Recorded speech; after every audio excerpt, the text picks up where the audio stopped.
All right, students, in this set of videos, we're going to delve a little bit deeper into finding the equations of tangents and normals.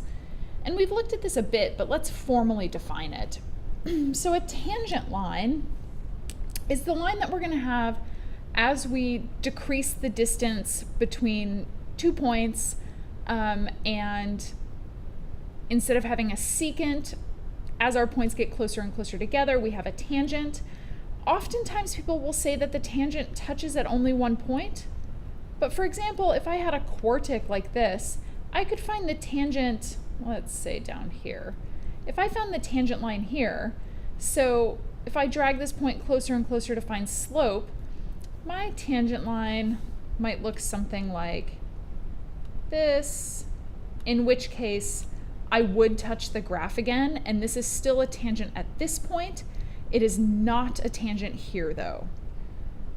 And then if I wanted to find the normal, I am finding the perpendicular to the tangent. So in this case, if this is my point P, then I could call this line 2, this line 1, and if this is my function f of x, then I can say that L1 is tangent to f of x at P, L2 is the normal to f of x at point P. I don't have to draw in the tangent to draw in the normal. So for example, if I made a new point over here, we could have point Q. If I wanted to draw in the tangent, maybe I should have moved my Q somewhere else. My tangent would look like this, and then my normal is going to be something like this.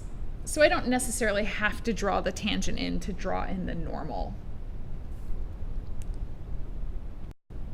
Now, if I want to find the tangent in normal, then I'm going to be using my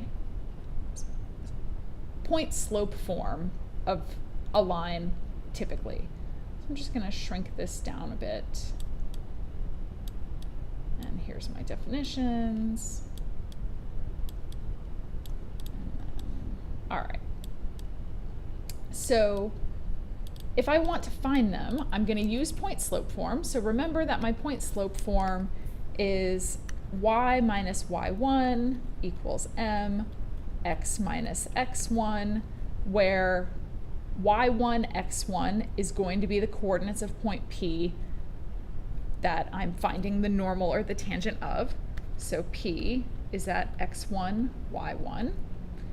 M is going to be either the slope of the tangent or the slope of the normal.